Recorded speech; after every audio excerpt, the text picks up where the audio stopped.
Nearly. Broadcast is live. Broadcast is live. Hello, everybody. It's midday. I think it's Wednesday because at the moment with lockdown, everything feels the same virtually every day. But I believe it's Wednesday. You kind of gauge it by how many packed lunches you've made in the morning. Yeah. And you're listening to Wow Ergonomics. If you're catching this back on the podcast, it may not be Wednesday, but it is Wednesday now while we're doing it. And I've been joined today by Steven Howe. Hi, Steven. Hello, Graham. I'm just thinking, Graham, as you were saying that, can you imagine if we just totally lost track of the days and it was actually Saturday? And to be honest, and it was the weekend and we should be doing something else rather than doing this. Anything is possible at the moment. Yeah. Anything is absolutely possible. Yeah. Stephen, you haven't been on Wow Ergonomics before, so would you like to just tell people who you are? Because yes, absolutely. So Steven Howe. So I am the UK and Ireland sales manager for back at Elkhausen. So you probably would have seen me on some of Graham's other events, so Better Way of Life and the online ergonomic event. So yes, I look after all of our resellers and distributors of our fine products and solutions. So it's great to be here. Some of the great events you've done, Graham, and it's a delight to be invited to this one and participate and spend some time or spend a lunchtime hour talking through a whole range of topics, I guess.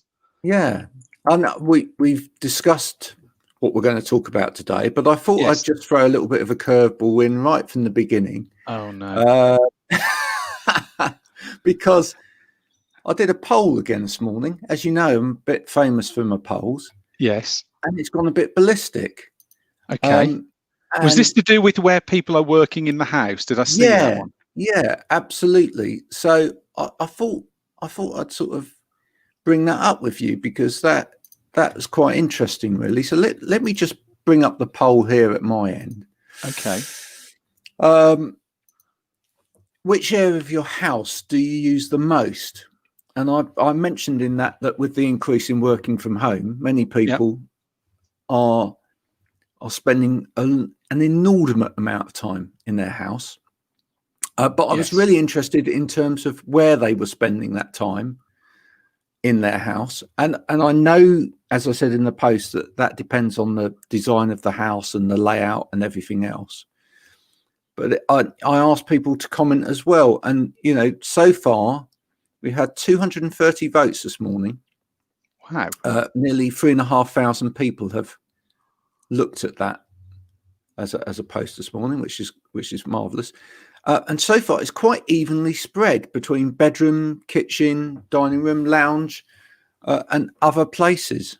Where did you say in there? Other places. Now behind you can see. No, hang on. That way. You can see a bed. So that is. I work in the loft conversion, which is a bedroom stroke office. So it's a bit of a hybrid room. So I did put myself down as other, Graham, for that as far as I'm concerned. So it isn't an office. It isn't a bedroom. It's a bit of a hybrid, which ties in nicely with one of the things we want to talk about later, isn't it? So I thought I'd sneak the word hybrid in nice and early in the conversation. Yeah. Well, I just feel if you haven't already voted on that today, please do vote. And I just find the whole topic quite interesting, where people are actually working, because it seems to me that we're still going through some of the same issues and aches and pains that we were when it all first started and we first got together and started doing this kind of rigmarole right at the beginning of this, the first lockdown period. So people are still working in kitchens, they're still working in other areas, probably because in a lot of places they just don't have the kind of space in their house to develop into other things. Some people have said that they've built offices in sheds. Yeah, I've seen a lot of those. A lot of people talk about sheds, or I've seen there's some very posh ones, and then people have gone DIY and just ordered a shed. Exactly. So maybe we'll see another increase in shed sales. Shed loads of sales. Yeah, we've got some people to say hello to. Mark Rigby, hello, sir. Hello, Mark. Thank you for joining us. Dan said, "Nice headset you've got there, Steve." Jabra. Yeah. Yeah, he's noticed. I could do with a second one for my son who's homeschooling. So Dan, if you have access to them, I will gladly take another. I'll take one of those off you free of charge if there is an opportunity. Well, but if we can get some sponsorship, that would be even better. Absolutely, yeah. You know, why not sponsor some episodes of this? And I could maybe sit like that, I guess, just a little bit tilted, so we could get the Jabra or that one. Get the Jabra name going. It was either this or my son's gaming headset from downstairs, because like you were saying about where people are working. So I'm on the top floor. My oldest son is on the next floor down in his room doing online lessons, and my youngest son is in the kitchen at the dining room table doing his online lessons. So me at the top, then year 9, then year 5. So we often have a scramble for headsets. So I've got the Jabra. There is a gaming headset for the PlayStation that's available at the moment, but no one seems to need that. So that's my backup plan. But just remember, folks, don't share headsets. No, exactly. Yeah, especially okay what about between bubbles? Is it okay within a bubble? No. I would never share a headset full stop with anyone. No. I don't want to go into the ins and outs of it. But I used to sell headsets a long time ago when I owned a stationery company, and they were a non-returnable item. Yeah. For obvious reasons, because you've got a little tube in there, it sits right close to the mouth. I'm not going to say any more because I'll put people off their cornflakes. Yeah. But it's not a good idea, and especially at the moment with COVID. So it's. Just think about that if you're thinking of sharing headsets. And hello to Genevieve, who's new to Wow Ergonomics for me, but thank you. It's going to be a very interesting topic. We haven't really got into the full Monty of topics yet. That's to come any minute now. So the way that this show works is that we pick, prior to coming on air, 4 topics that we think might well be hot potatoes, if you like, within the world of ergonomics, but also in the general world of health and well-being at the moment. And then we spend some time discussing them. So I'm going to bring up the first topic for today, and that is around hybrid working. So how will hybrid working be supported going forward? This was actually one of your suggestions, sir. So yes.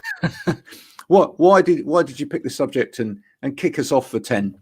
Yeah, I guess it's, we're all now with lockdown 3.0 sort of being informed to work from home where we can, and home working as a phrase is it's been going forever really, but it really came probably more on our radar in these aisles probably sort of March last year with lockdown 1.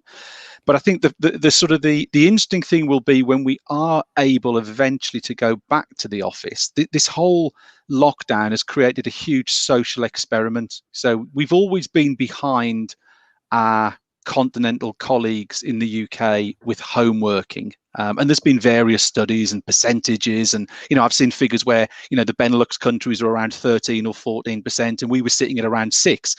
But I think this huge experiment of people working from home has opened people's eyes, both as employers and employees.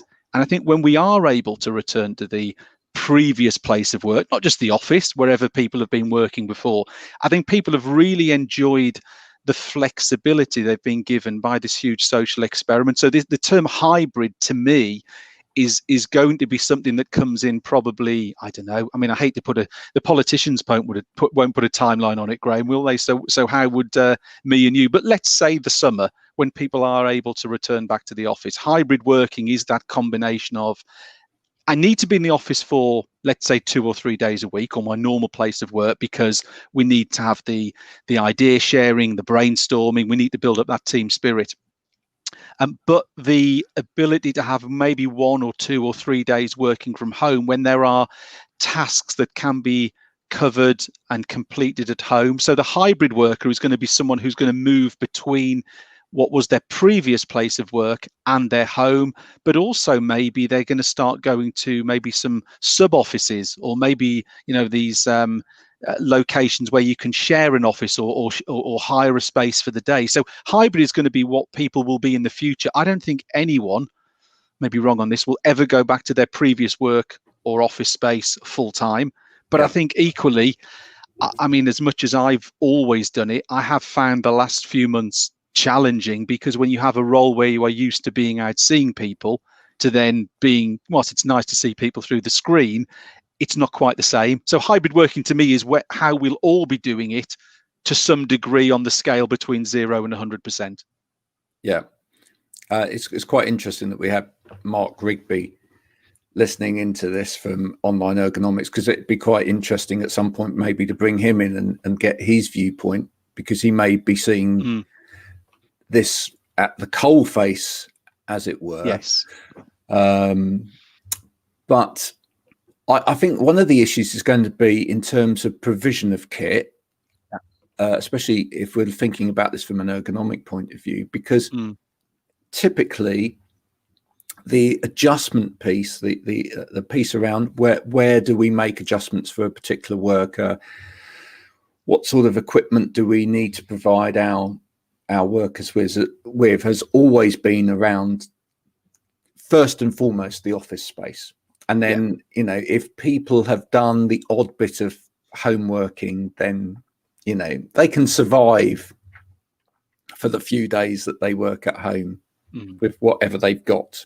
Yeah. And maybe bits of that equipment they can take home. But generally, the majority of it will stay in the office. But that's all now going to change because I think the majority of the grind work will be done at home. And then when people come into the office, they still need to be comfortable. Yes. But, will it do you think just turn on its head and it just be the other way round, that we are now going to start to do more workplace assessments, DSE assessments, etc., in the home office, and we're going to start to become a little bit more fastidious about what the criteria should be of any of our employees working from home? In other words, yes, you do need to actually have a proper space to work in. You can't just work off the end of your bed, sir, if you're going to work for me. And it swaps around, and basically all of the equipment goes home. And for the odd day that they're in the office, it's okay. Or, our company's actually going to reevaluate the whole thing. I mean, I've seen one or two inquiries that we've been drawn into recently, Graham, that are really quite interesting, that companies are planning for this return to the office, whatever it would be, summer onwards, Q3, but also talking about the fact that they will be operating clear desk policies in future. So when an employee goes into the office for their allocated days or preferred days, the desk will be clear. There'll be nothing provided. It literally will be a desk and a chair, and there will be nothing that previously was there to support them from a posture or ergonomic perspective. So when we're talking about hybrid work, and I think we're also getting involved in sort of hybrid equipment. So you have a setup that you use at home, whatever that equipment would be. But actually, when you go to the office, you won't be getting anything. So when you're looking at product, etc., you want something that can also go to the office as well. So that's what we're seeing. I'm hearing is large organisations saying clear desk policy. There won't be anything there. Think about that when you're either selecting equipment or how you work. Is that you may need to bring it with you to replicate. So it's really, really important actually that you get the home setup correct, because you're going to potentially be transporting or replicating that in the office. You're not going to have two setups potentially. You're going to have one. So it's got to fit across both of them. Now, there's some major issues with that. Major issues with that. I completely understand where that comes from, because at the end of the day, COVID's going to be with us for a long time. This even if we get everybody vaccinated, etc., we may still find that people need revaccinating, and depending on which vaccine they have. And I did a poll on that the other day as well, because some of these vaccines work more in a way that you have to have a booster vaccine, and other vaccines are meant to make you more immune long term. Yeah. And what you get is going to be the luck of the draw. I just read this morning, Graham, one vaccine, they're saying the success rate's barely over 50%. It wasn't the UK it was being rolled out in. I can't think where it was. Was China. Was it China? Where China. the success rate was something like 52% or something like that. Yeah, that's starting to get low, isn't it, that number? Yeah, it was China, and it was a Brazilian study, which I thought was quite interesting. Yeah. But yeah, and that's a whole new topic that we could talk about, which is China and COVID. But we may not go there. But next week, Graham. Yeah, maybe if we've not been arrested and put in jail. Yeah.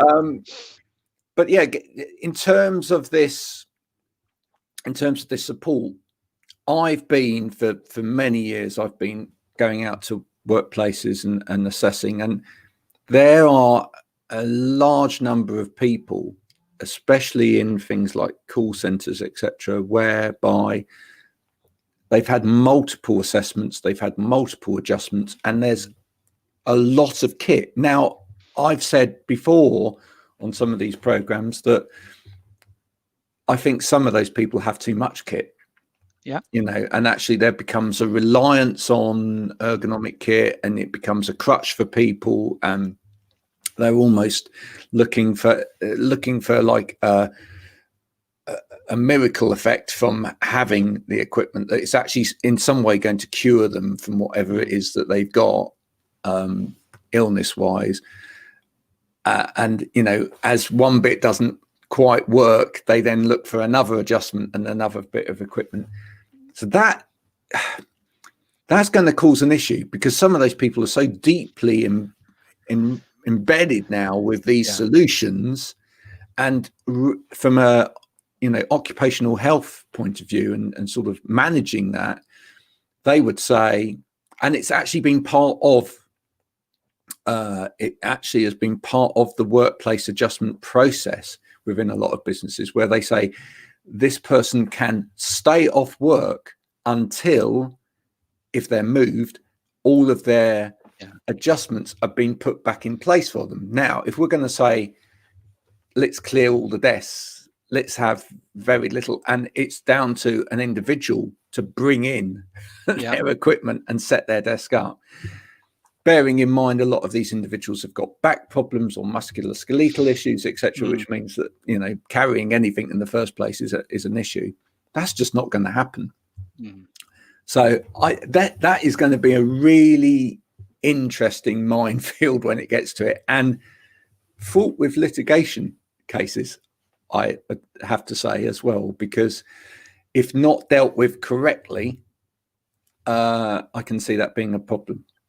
I mean, I think I always remember working in an office a number of years ago, and people, to reserve their chair that they got set up how they wanted it, would get a bottle of Tipex out and Tipex their name across the back of the chair. And that's, and I say that's not, chairs are not our area of, or mine or our area of expertise. But I know the setup of a chair is, I mean, that's a huge part of creating that healthy and productive workspace. How does that look in the future? If in effect, most offices are becoming hot desking locations because there is an expectation that you won't be there, how is that going to be managed?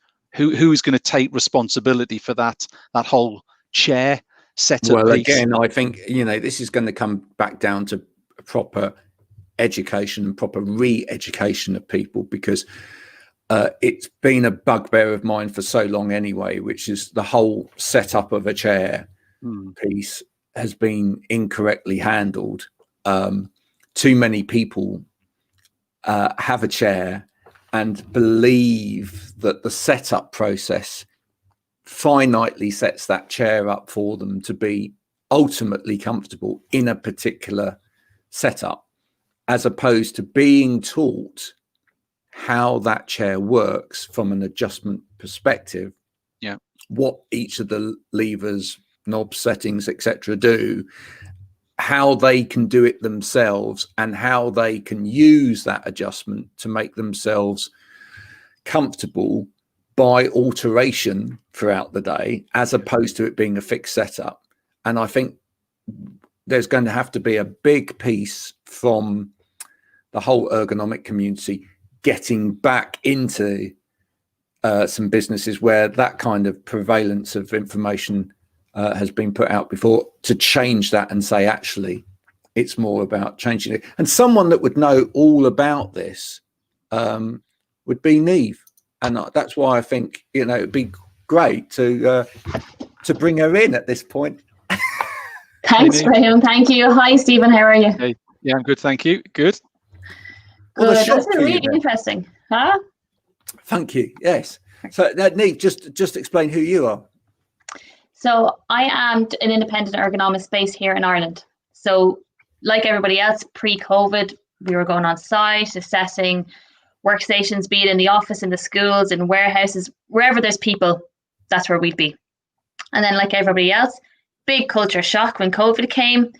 We are now, like everyone, based from home, trying to do as much as we can virtually. So trying to predominantly help people who are working from home, reduce any discomfort that they may have, get more comfortable, get more supported, and try and just get as close to an office setup that they can within their home. Yeah.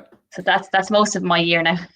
In this conversation that we were just having about eventually getting back to more hybrid working, and Stephen was saying that, a lot of companies are looking at maybe a clean desk policy going back.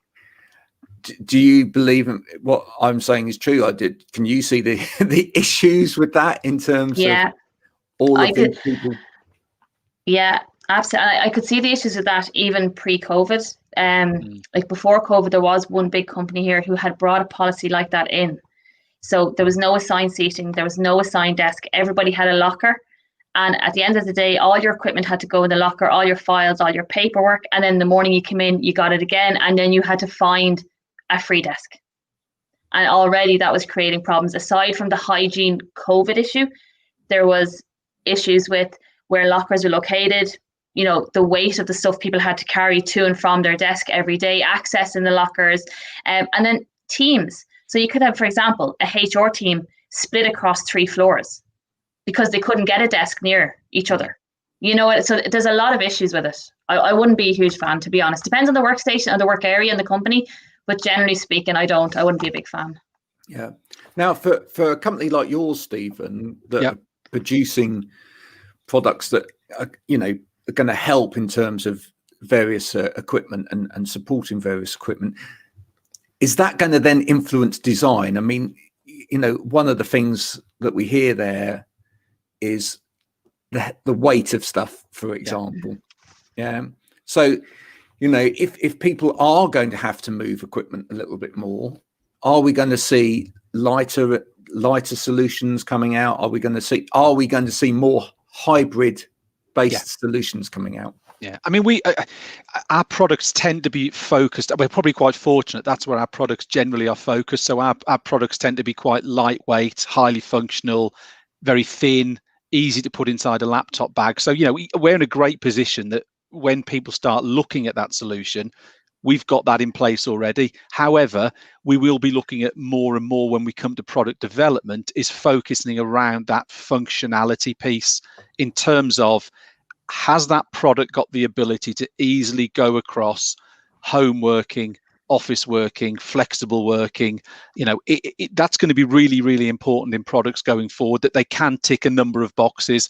That, for example, it isn't just a laptop stand that can get the correct height, and I'm picking one product there, but actually it can not only do that, but it can do that, and that. So I think products are going to have to become a lot more flexible to build around the fact that someone potentially could be at home one day a week. The next day they could be in the office. The next day they could be in another office because the company has a satellite office. The next day they could be working on site at a customer's location, and therefore they could very easily in the space of a week be working in 5 different locations with 5 different types of desks, 5 different types of chair, and therefore the product needs to be able to be flexible enough to fit into each of those different areas. So I think that will really become a focus point in design, Graham. I think we're in a great position in terms of we're already thinking about that, but that's not to say we won't be thinking about it more in the way we design our products going forward. I think it's going to be a really interesting area of design, and I think things like wearable tech may come in more, I think, more voice control tech alongside some of the, more physical tech as well. And trying to get those things working together more harmoniously so that, where you can control what's on the screen with your voice, or you can control it with your eyes. So you don't necessarily need input devices all of the time, but making it all work together, creating packages that work together. And in some previous shows that I had on, Wow Ergonomics shows that I had on as well, I talked to some people about the fact that maybe some of the equipment might even get integrated together in the desk or in the chair, or so that there's less of it as well, because there seems to be a proliferation of equipment, and some of these people certainly that really struggle seem to have so much kit on their desks. Yeah. And you can have too much. I think you can, and as you say, there then becomes a massive reliance on the fact that if a piece of equipment A isn't there, then I can't function. And I think, as you say, you can almost become over reliant. One thing I was going to actually ask Niamh was about chairs, really, which again is not my sort of or our area. But how could the chair manufacturing community make it easier for people to feel comfortable to adjust a chair? Because I know when I've had a chair, I'm really reluctant because all the levers look the same. They're all the same color. Is there something the chair manufacturers could do to say, actually, going forward, the yellow lever does this, the blue lever does that? I mean, is there something that could be done by that community to make people a lot more comfortable to adjust? Absolutely. And to be honest, it really is that simple. Some of the best chairs and the ones that people are most comfortable with, it's a very, like, all they have to do is label. Like, a lot of them will have a graphic on the lever that says, here's this lever. If you pull this lever, this is what's going to happen to the chair. So anybody could sit in that chair, look to their left, look to their right and go, oh, this backrest doesn't feel right. I prefer to be a bit more upright. Whereas that one, oh, here it is. And straight away. Whereas sometimes you go in to assess a person and it could be a chair brand you might not be familiar with, or a very old chair. And it's literally a matter of sitting down and spending 15 minutes playing with it to find. But nobody, when they're working from home, or if they are agile working, if they're hot desking, they're not going to spend 15 minutes a day trying to figure out how to adjust the chair. You want to be able to sit down, look to the side, where's my levers and what do they do? So I think it is just as simple as either A, color coding, or B, putting the graphic on the lever that says this is what this does. Just a little picture, and that's all it takes to make a chair more user-friendly. And I do think, touching on what you were talking there a second ago, one of the upsides, if there is any, of COVID is I think it's really pushed ergonomics development because it's had to. You know what I mean? I think it's really given a big push on design and development of ergonomic products, and even just recognizing what products are out there and how to use them. And as you were saying, with people with too many products, you don't need them all. You're managing at home without this big desk full of cluttered pieces of equipment. You're managing fine if you can just get the simple layout right, the posture right, and more importantly, as I'm a big advocate of, the micro breaks. Stop sitting all day long, and you will manage. I don't know what the phrase is. I know the Irish phrase is, but I don't know what the general phrase is. I constantly repeat myself over and over. Do you sit for more than 1 hour? Yes. Why? Yeah. Because, and I'm every day, I say about 15 times a day, I'm repeating the same phrase of, you have to get up. Your body's made to move. It works best when it moves. If you don't move, you're going to get pain. You can have the best gadgets in the world. If you don't move, you're going to get pain. And it really is that simple. What's been the one most frustrating thing that you've seen in terms of human behavior over this whole lockdown period? I've had a couple of the same thing crop up, where we would have done an assessment back in the early days. Companies are really proactive, some companies, and they got us virtual online with their employees in April, going, look, these guys are home, can we have a look? And we go in and we recommend equipment. So at the start, it was laptops. So your stand, your keyboard, your mouse. Do you have space for a monitor? Let's get that out there. Let's get that bit right first. And then I'll come to September, come to August. I'll see a name on a list. I'm like, I recognize that name. I'm fairly sure I spoke to this person. they have the equipment. It's sitting in a box in a spare room, never touched, because they don't like how it looks in their home. So they will literally sacrifice their well-being over the aesthetics of having a little office set up in their home. So, they've reached out, we've advised them, we've, got their posture right, got it all set up, but they won't use it because it doesn't look right in their home. So what they want instead is, one of these sheds, as you were saying, or, something. They basically want a separate home office outside of their home. And that's just not possible. It's just not possible for everybody. So they would rather be uncomfortable and sore than use the equipment that some people are crying out for, but they have it sitting in a spare room, Yeah, I totally get it. Yeah. Whilst we've got you here, let's move on to the other subject, and then I'll let you disappear and get some lunch. Because this is quite an interesting one. Stephen and I wanted to discuss terminology, because there's been quite a lot of terminology used over the whole lockdown period, and ergonomists are famous for using terminology as well, but a lot of it is, I think, confusing or unhelpful. And we could start with maybe the word ergonomics as well. I was literally thinking, is this where this is going? Because this is one of the most unhelpful terms, really, because first off, nobody really knows what it means. If you're not in health and safety, if you're not an ergonomist, you may as well just say healthy. Here's a healthy chair. Here's a healthy mouse. This is going to fix everything. So it's such a broad term, and I meet with people who say, I got this ergonomic chair at the start of lockdown. It's not at all. You know what I mean? It's not adjustable. It's not suitable. It's not, so it's a shame that there's no limit on how that phrase can be used when you're promoting products. It's my major bugbear, the use of the word ergonomic to describe something as ergonomic, because it just you could just apply it to anything. You could say, oh, okay, this pack of antiseptic wipes, ergonomic, this bunch of keys, ergonomic, easy, my dog, ergonomic.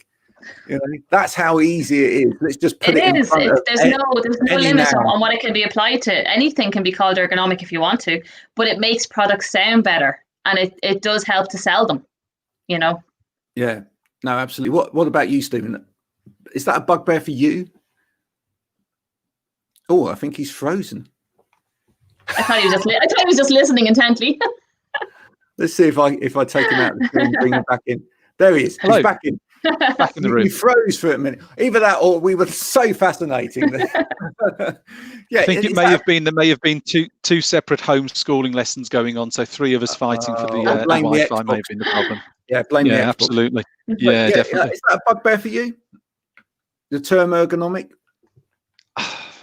It's when I see something, I think, as you were covering before, an ergonomic mouse or an ergonomic keyboard. I mean, it's such an incorrect description. I think the problem is we've got to be really careful, is that what we've seen with going back to COVID and the whole big social experiment around home working, it's sort of created a lot more interest. You've got such a wide audience now of people who are really looking at how they work from home, health and safety, health and well-being, productivity. You've got a whole new audience, but we're also introducing a word to them then that's also being used incorrectly. So all you're doing is increasing the incorrect use of a word. So I think it's really important that we try and make sure, as an ergonomic community, and I can say that because that's describing us as a community, but to make sure the word is used correctly. Otherwise, it's just going to get used incorrectly by more people than it was before, and then it just makes it worse and worse and worse. So I think it's really important that we try and clarify what that is. How we do that is another thing. I mean, hopefully by having these sort of events, Graham, and people listen in, and we can sort of give a true understanding of what that word means. But I think for me, it is frustrating because it causes confusion, especially at this moment with a whole new group of users and buyers of our product. We start using that word incorrectly, it's gonna create more confusion in the long term. It's a difficult one, especially for anyone selling anything, because the temptation is always there just to sell without less of a process involved. But I guess if I could say anything into that space that would help, I'd say we need to stop selling per se, and we actually need to start giving information first and giving advice first, and making it a two-way process. So to my mind, how can you provide or know that anything is ergonomic for somebody unless you've actually had a conversation with them about how it is that they work, what's maybe wrong with them, what conditions they've already got, how many breaks or non-breaks that they take during the day, are they, even down to, are they left or right-handed, are they tall, are they short, are they skinny, etc. If you haven't had any dialogue with somebody, if there's not a conversation there, then you cannot just pick up an object and say this is the ergonomic solution, because the products themselves, I think this is what it comes down to, products themselves are not ergonomic. No. Products, as Neve says, are potentially more health beneficial, or help with in terms of productivity, or help in terms of reduced friction in a particular area, but they don't. And perhaps we just need to use better descriptive words in there as well, actually describe what this really does, as opposed to just... Is it an adjustable chair? Is it adaptable? Like, what does the product do that makes it special, that might make it suitable for you? Just calling it ergonomic, as you said, doesn't mean it's... We probably don't even use the same mouse. You know what I mean? We're three different people. The one mouse probably wouldn't suit us all.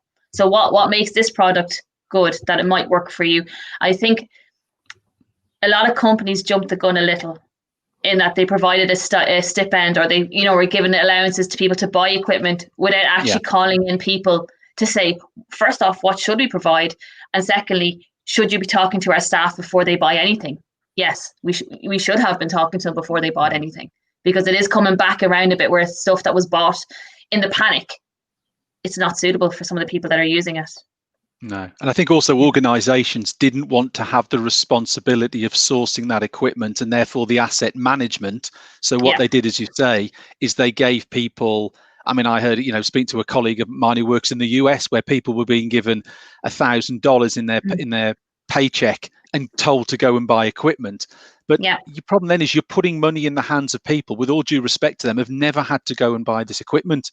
And therefore, they'd go to maybe the first item they saw on a website. They'd go to something that looked nice and colourful. They'd go for something that maybe had a celebrity using it. And the reality is, you've gone and invested, you've given them that money, it's been invested. But actually, have you bought something that maybe has made the problems worse? Rather than actually improving it, has it rather than improving it, actually made the situation worse? So, as you say, Graham, I think, I know I'm particularly conscious of it, and a lot of the people we speak to on our online ergonomic events, the other manufacturers, we're all very keen to engage in conversations rather than looking to shift boxes off a shelf. And again, something else that's come up as well that you've noticed, particularly, you saw it when it all was going on around face masks and gowns. How many organizations I saw on LinkedIn feeds who had never ever got involved in that product area, but were suddenly buying containers of the products and were selling it. And you looked at the name of the company and thought, you're not involved in that. You're looking to benefit or profiteer from a situation. You then started to see it, probably to a lesser extent, but other people then starting to sell products using the word ergonomic, who actually weren't wanting to engage in a conversation, but wanted to shift boxes off a shelf. And that's where it's a dangerous game. It isn't a tin of beans. It isn't a loaf of bread. It isn't a ream of paper. It is a product that really needs to have a conversation around it. Thank you very much, Hayley. Hayley Hudson's just said, definitely need to get advice on equipment. That's why I asked Graham Coath. There you go, from the horse's mouth. But that's entirely what it should be about. I think the community needs to actually push people back again and again and again to people that do actually have an understanding of these things, like myself and Neve, etc. So that, and actually say, look, the first thing you need to do, and it's really difficult, as I say, when the temptation is to just sell in the first instance because someone wants to buy. But we've got to get that education piece in there somehow to say, get advice first. Do take a consultation. Because ultimately you will save money because you will make the right choices for each of your people based upon, you know, experience and head knowledge, as opposed to, oh, well, that looked pretty in a catalogue and it's got the word ergonomic on it. And part of the problem as well was caused by our community in the first instance, because we immediately tried to help everybody when monies were tight and we first went into lockdown, by showing people. And in fact, I even saw one on Instagram as of last week. You know, this is how you use an ironing board with pile up the books, put the laptop on the top. Okay. Yeah. And that this is an ergonomic solution. It's a very temporary, if at the best, solution. Yeah. I did it for 2 weeks. 2 weeks waiting for my desk to come. I was the person who used the ironing board. I never worked from home before. We have an open plan living space downstairs, so the kids were doing their schooling. So I couldn't have conversations downstairs. I had to come up here to a private space. There was no desk here. So I did. It's probably the first time my ironing board got taken out of the press, in fairness, in about 5 years, was when I actually took it to use it as a desk. But it did the job for 2 weeks. It got us through a sticky patch, but ultimately it's not a solution. It's not a solution. No. And so therefore, you know, one of the other things is you have to invest. You know, this is not something that, and stop. And the other thing I'm going to say to people is stop looking to invest small amounts of money in this. You know, there are other bits of your business where you wouldn't go, you know, I'm going to buy a CRM. Do you know what? I'll get one off the black market that someone's just put together quickly. You know, I'm not going to use Microsoft Office today. I'm just going to use this because it's cheap and nasty. But you know, there's certain things you just go, oh yeah, I'd spend 50 quid on a bit of software. I'm going to spend this on that. You know, and then when it comes to your workstation setup, it's, well, do you think £100 chair's okay? And do you think it's all right if I use this mouse, which was 10 quid? What do you think? You know? And I think they're selling themselves short. They need to realize they're investing in themselves. They're investing in their own well-being. So don't be selling yourself so short, you know? Yeah, I do wonder as well how many, and I think that there's a lot more, we're seeing a lot more desire and certainly since probably September, a lot more organisations really engaging. And there was a panic at the start, and you know, we did think it would be over in a few months. And yes, I appreciate there wouldn't be budget there. I do wonder how many companies are waiting for the ability to get out of leases on buildings to free up some cash before investing. I do think in the back of my mind are organisations who really should be investing not because they are waiting for that lease on that office block of those floors to go and therefore to free the cash up. But that's creating a whole raft of issues that people are going to be suffering from, the dining room chair, etc. They're going to be suffering from that on the basis you might be waiting a couple of months to have a bit more free cash. I do think a percentage of organisations are waiting for the ability to get out of building leases before investing. Okay, yeah, I agree. I think it's difficult. I think, you know, people are struggling financially, and that's difficult. I will say this again, though, as well. Not only do we have to do something as a community, I think businesses, corporate businesses that are looking at this, need to start thinking about the next generation of people that they want to bring in as talent into their businesses. Because whilst everything is online, like we are now, everything is being seen by your next generation of people that you want to employ, the talent you want to employ. And if your staff are being seen online, whether it's in a broadcast like this or whether it's just in a Zoom meeting or anything, by the next talent, seen, you know, not with a decent chair, not with, you know, working in a bad space with bad equipment, etc. That's going in here, right? That is not selling your brand as a business. So maybe think about that. Maybe think at this time, whilst you're not going out and doing the shows, whilst you're not going out and spending so much money elsewhere on marketing, if you haven't got it in your health and safety budget, take it out your marketing budget. because people are seeing the effects of your staff not actually being provided to properly. And if they're moaning about the fact that, at home, they're home working and it's, oh, I'm uncomfortable, whatever, people are seeing all of that. Yeah. All of that on social media is being seen by the next generation. And they are sitting there going, do you know what?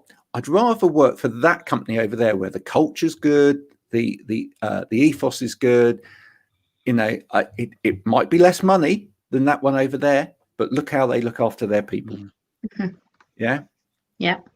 Graham, I'm just checking the comments column to see if any of the marketeers out there are coming giving you a whole load of abuse as you've suggested that their budgets are slashed and it's moved elsewhere. So you seem to be getting away with it at the moment. So I'm going to get away with it because I'm absolutely right. Neve, thank you very much for joining us. What's the rest of your day like? I am virtual assessments all afternoon. Back to back. That's what we like. Yep. So there you are. If people need assessments, look, there's people out there that can do it for you. Just connect. Exactly. And we're not restricted by geography anymore. The world is open. I didn't actually say your surname. So for anyone that's listening on Spotify, it's Pentony. Is that how you pronounce it? Yeah. That's it. And I got Neve right, yes? Yes. Yeah. Perfect. You see, it's spelled Niamh, but Niam. Yeah. But I've done my research. I know my name. So there we go. Thank you very much. Very good. Listen, guys, thanks for having me. Lovely. Thank you. See you, Neve. Take care. Right. Next subject. There was 2. Well, yeah. You see, I thought I'd get us a special guest on. I thought you were going to bring Mr. Rigby in at one stage, but he'd have to consult his paper diary, wouldn't you, I guess? So. Yeah, no, absolutely. Oh, and remember, he has a nap this time of day. Yes. Yeah, of course. So, that would have been difficult. January, dried up is the next subject. I think this is an interesting subject. I think, we were talking yesterday, Graham, about things to sort of cover, and we were kicking around a few ideas. And I just sort of seen a lot of people have sort of put on whether it's on Facebook or other things, how they're just not bothering. And I think people are going to sort of start again in April or May, really, and write the first 3 months off. As you say, I know following you on LinkedIn and your piece with Mousetrapper and the Getting Active, as you say, it's good to get those habits in now, certainly around activity, because let's be honest, there's nothing else we can do. So, lunchtime walks or walks at 4 o'clock are really important. But I was just quite surprised how many people were almost writing off those early New Year's promises, commitments, and just parking them till later in the year. Well, I do worry about the mental health piece here. I think that, in particular, as much as the physical piece, I think that physical exercise of getting out on a daily basis, and we heard Neve talk about, make sure you take those micro breaks, but that physical activity of breaking away from the desk, getting outside, spending a part of the day outside, and if you've got students at home, if you've got people at home, I took my 11-year-old out for the walk with me the other day. I said, look, you've done enough homework now for the day. Come out for a walk with me. What a great opportunity. I mean, we're not going to get this time back in this way again, in a way. Look at it that way round. Okay. Yes, it's difficult. Everyone on top of each other. Yes, it makes work difficult, etc. But then, why not think, okay, I've got this time with my family, or I've got this time where we're together. Let's actually, I'm going to take a break from a part of the day. I'm going to go out with, one of my sons or daughters or whatever, and go for a walk. And let's be honest, Graham, the thing with this lockdown, as opposed to the first one, is it gets to 4:30 and it gets dark. So I guess around the country, everyone is pretty much doing the same, of just getting themselves stuck in front of TV or, whatever it would be, whether it's kids on Xboxes and things like that. There is nothing else to do at the end of the day. So I think it's really important that people take advantage of the lunch hour. Now, I know we haven't today, but I usually go out either on a bike or a walk or a run, usually between 12 and 1 every day. But I think it's really important people do that. Let's be honest, The weather isn't too bad. Yes, it's in January. We've had flutters of snow, but little bit of rain today here in the sunny Midlands. But there isn't really too much of an excuse not to get out. And as you say, I think the fact that everyone is pretty much on top of each other from the minute they get up till the minute they go to bed, which in some houses could probably cover 14 or 15 hours, it's really important to get that break. And I think especially at lunchtime, it's just get out there and do something, and get a 15, 20 minutes, half an hour walk around the block. If you can support a local business whilst you're out. I've been, say, going on a walk, and there's a local coffee shop that's doing a takeaway service. So again, buying a coffee and obviously in a COVID secure environment, and then enjoying that. So not only are you doing something positive for yourself, but you're also supporting those local businesses that absolutely need your help at this moment in time, don't they?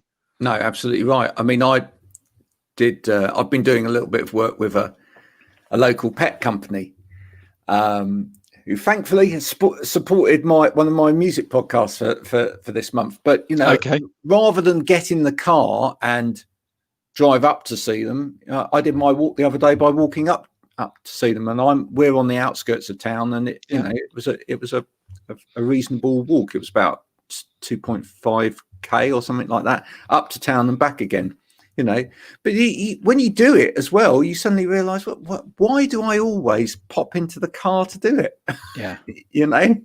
For a start, I mean, fuel's so expensive anyway at the moment. You save yourself fuel, you're burning off your fuel, which is great. It's a bit of exercise.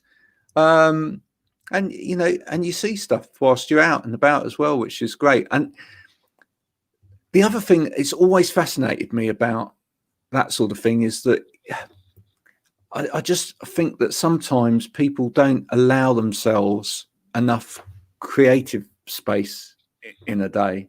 I mean, for me in particular, especially doing what I do now, I find getting into this habit of making this space in the day just to think is really important, because when you're creating for people all the time, you're just going to dry up if you don't actually have some time just to yourself where you allow yourself to just see things. And then from you can go for a walk and you'll see something out in nature, or you'll see someone tripping over or something, and you think, do you know what, I'm going to use that as an idea for something. And it's important. I remember listening to some comedians once talking about, I think it was Harry Enfield or someone said that, one of the ways that he developed his characters was just to go to the local supermarket and walk around the supermarket and look at, different characters in the supermarket doing different things. Yes. And he just took those as ideas and then embellished them, but he had to have that time. And I'm sure there's a load of people that are in quite creative, especially in quite creative areas of work, whether it's graphic design, which is really quite labor intensive on the computer, or even programming. You need time to just get away from that computer, because actually you'll probably find when you come back, your coding or your graphic work or whatever will actually be better. Yeah. Because you've spent the time out and you've allowed yourself time to regroup. Maybe we need to suggest something, Graham, where we all between 12 and 1, that's something that, things automatically get switched off for an hour. I know that seems very sort of authoritarian, but do you know what I mean? Almost, the Spanish are well known for their afternoon siestas and their breaks and things like that. You almost want to have a situation where everyone just has half an hour, 45 minutes and go, right, you need to go and do something. You can't access this, you can't access that. Get out and do something a little bit different. It's a blue sky thinking, but it's something like that to make sure people are doing it. It would be really important. Yeah, it's interesting. I mean, actually, there's something coming that I'm working on with somebody, and you'll hear more about this in a few days' time. But yes, it will actually be based around the computer, because trying to get some, but people will be able to take it out on their phones or whatever as well, right? But we are developing something to maybe make a space and maybe make people feel more of a wider community maybe around the lunchtime, etc.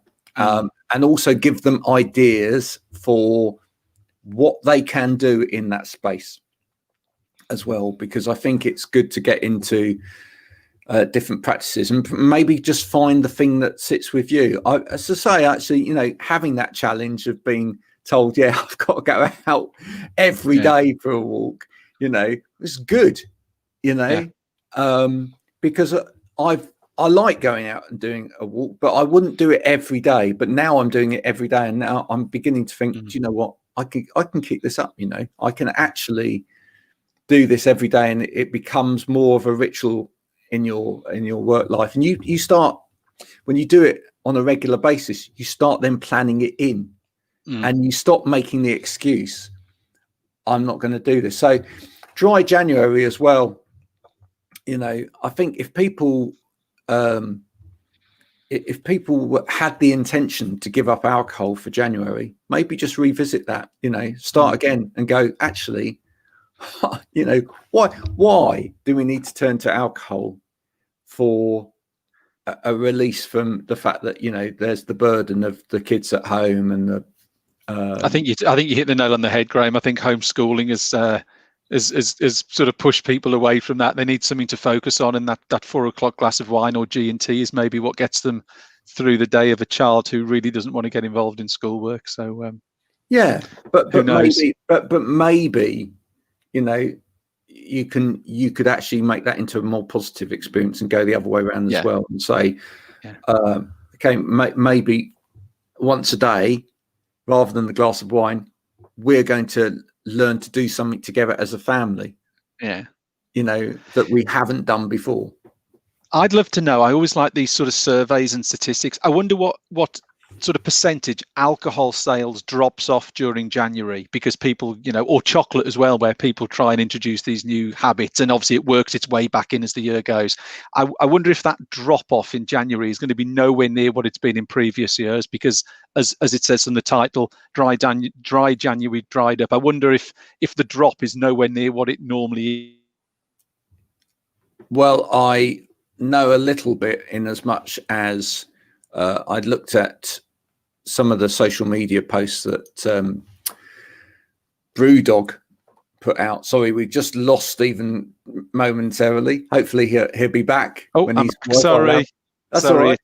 Someone's playing Fortnite. But no, I'm just saying it'd be interesting to know how things haven't dropped off in sales in January that normally would do in chocolate and alcohol and those things. What I was saying is I've seen already that some posts from Brewdog on social media saying that, you know, typically in January, their alcohol-free beer gets pushed, and, you know, that's what's going, but it's not. So hence why they've been sort of like pushing promotions on their alcohol-free beer, and I, you know, a certain supermarket just up the road from me was selling their the Brewdog alcohol-free beer for about 60p a bottle the other day, to get it off the shelf.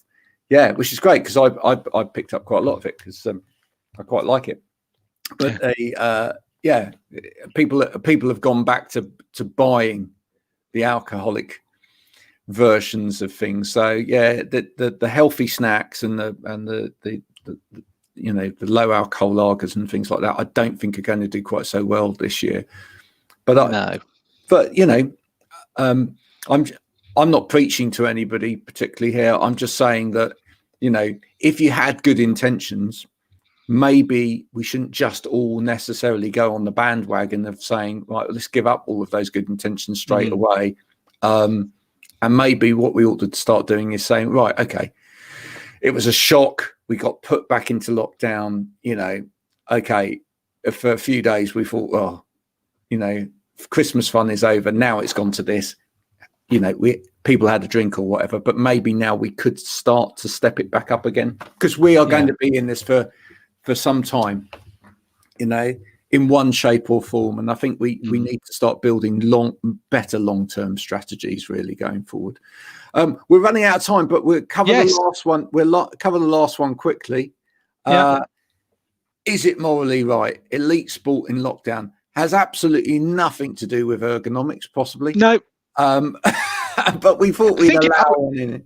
Yeah, I think we were talking about ideas, and this was one that was quite interesting, Graham, where, people obviously have been doing their most to carry on sport, etc. But then suddenly comments started come out from one of the football managers of the Premier League questioning, is it moral to keep playing football? And then there's been images of footballers going off to Dubai on training trips, sitting there drinking alcohol and all that sort of thing, and sending the wrong message back. So it was just something that I thought was interesting, is that it has its benefits, that it keeps people entertained and they can focus on their sport, and there's something to sort of fill those long evenings. But is it right that they're carrying on doing it? Is it the right thing to do, really? I'm not. I see both sides of the argument.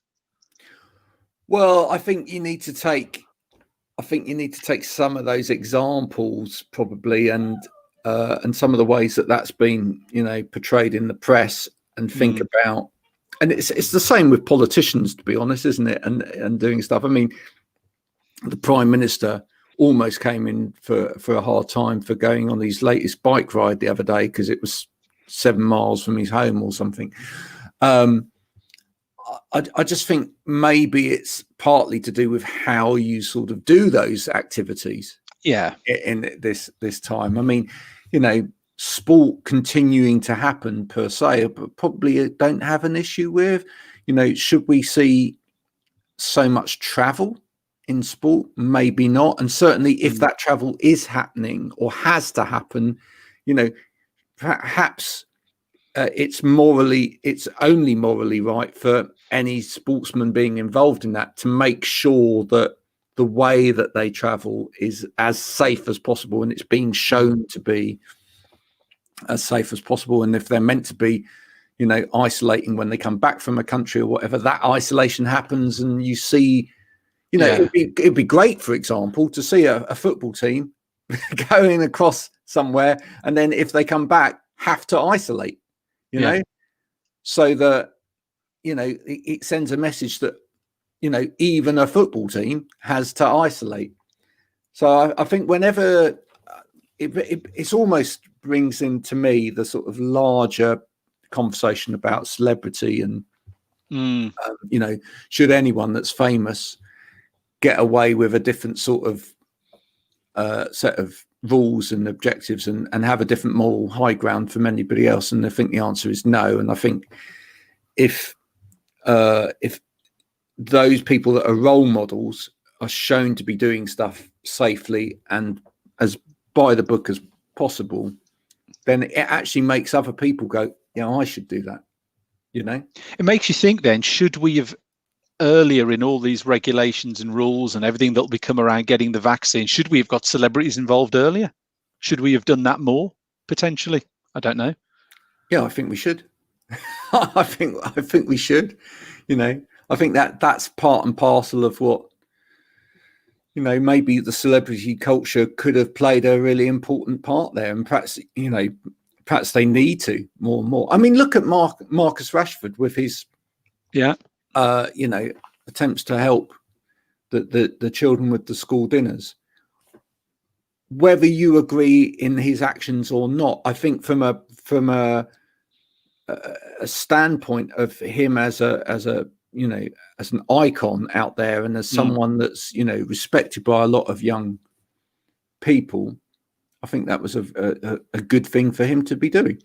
And the great thing as well is he hasn't just stopped and done that, because it's clearly something that's close to his heart from his background, and his upbringing was in a less privileged environment. But he's come back and challenged again, and then again he's come back and challenged yesterday about there was images of what really was an appalling content of a food package for a family. To be fair, as you say, I think I'd be amazed if anyone didn't agree with what he did. But if you didn't, you've got to admit the guy was in it for the long term. He hasn't just done it to get his name up there for 5 minutes of fame. He's come back again, and he's challenged and he's carried on doing it. So full respect to the guy. I think he's done a fantastic job. I think it's probably a wider subject for society than simply a narrow issue, but I think he's done a great job of shining a light on it and making sure it stays front and center for us as the members of the public, but also for the government and the guys who hold the purse strings. And we're going off onto a different topic, aren't we? But really, the fact that a basic requirement should be children getting a good meal. He's done a fabulous job. So well, kudos to we him. aren't. I think it is the same subject in a way. I think really that's my take on it. I think, you know, elite sport in lockdown, fine. You know, played behind fences, you know, with little crowd or well controlled crowd. They're socially distanced, you know, players of whatever sport being seen to wear masks where appropriate, socially distance where appropriate, you know, sanitize where appropriate. You know, that actually then gets that message out possibly more than you know, a minister appearing on an advert occasionally and going, please remember to wash your hands and socially distance. You know, let's get the people that are idolized by the youth and by, you know, by society, showing people that, you know, if we all do things carefully and consider the fact that we are in the middle of a pandemic, that, you know, if we abide by things properly, then actually that's the right thing to do. Because, but of course, the rap across the knuckles they've had, Graham, of course, is they've all been now told off for high-fiving when they score a goal and jumping on each other celebrating as well. And there was I think it was an incident at one of the FA Cup games where there was videos of a changing room and people were all piling on top of each other. So you're absolutely right, but they've got to do it correctly, because if they don't do it correctly, you make the problem worse. You know.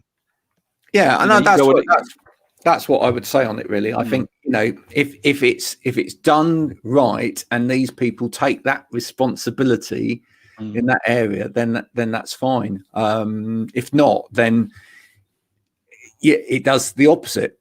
And what we end up with is people thinking, well, hang on, if they can do that, then we can go down Soho at 5 p.m. and you know, all go out for a drink, or we can have a house party and it's all okay, or, you know, and that's you know, as my son said to me earlier, you know, it's not the government spreading this illness, it's people, you know. And it's true. The young people realize that, and they are looking for role models. At this time, they are looking for role models of, and they're not going to see that in politicians per se, because I mean, when you and I were a youngster, did you look at politicians and go, "Oh wow, role model"? You know, No. So, you know, sports personalities, celebrities, musicians, anyone that's, you know, someone that someone would look at and go, you know, they're cool.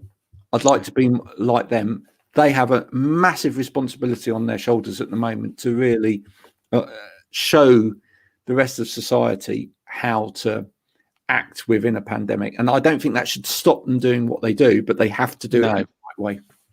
Absolutely. I agree. There you go. Look at what we've covered in an hour. Wow. And we've still got some subjects for next week, Graham. I don't think we covered all of our subjects, did we? Or we can certainly revisit one of these. We certainly covered all the ones that I typed into the computer of whatever it is today.